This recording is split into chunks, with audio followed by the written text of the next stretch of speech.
Cement রিপোর্টে আপনার শুক্রাণু কম, ব্লাডে আপনার টেস্টোস্টেরন লেভেল কম, বাইরে থেকে ইনজেকশন টেস্টোস্টেরন কিংবা টেস্টোস্টেরনের ট্যাবলেট নেওয়া যাবে কিনা। খুব মনোযোগ দিয়ে শুনুন।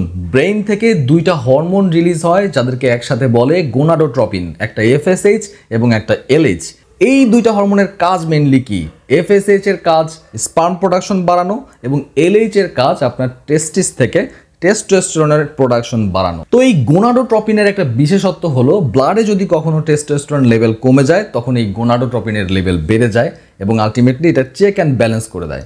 আবার যদি কখনো ব্লাডে টেস্টোস্টেরন লেভেলটা বেশি হয়ে যায় তখন এই গোনাডোট্রপিনটা কমে যায়। তো যদি এখন বাইরে থেকে আপনি টেস্টোস্টেরন ইনজেকশন দেন তাহলে ব্রেন মনে করবে যে ব্লাডে যেহেতু টেস্টোস্টেরন লেভেল বেড়ে গেছে তাহলে এখন আমাকে গোনাডোট্রপিন কমায় দিতে হবে। তো এই গোনাডোট্রপিন এখন কমে গেলে যেটা হবে যে এফএসএইচ কমে যাওয়ার কারণে আপনার স্পার্ম প্রোডাকশন কমে যাবে, আপনার অ্যাজোস্পার্মিয়া হবে। আর এলএইচ কমে যাওয়ার কারণে টেস্টোস্টেরন প্রোডাকশন কমে যাবে। তো আলটিমেটলি আপনার অ্যাজোস্পার্মিয়া ডেভেলপ করবে এবং গোনাডোট্রপিনের স্টিমুলেশনের অভাবে ধীরে ধীরে আপনার টেস্টিস ছোট হতে থাকবে বা শ্রিঙ্ক করতে থাকবে, যার নাম টেস্টিকুলার অ্যাট্রফি।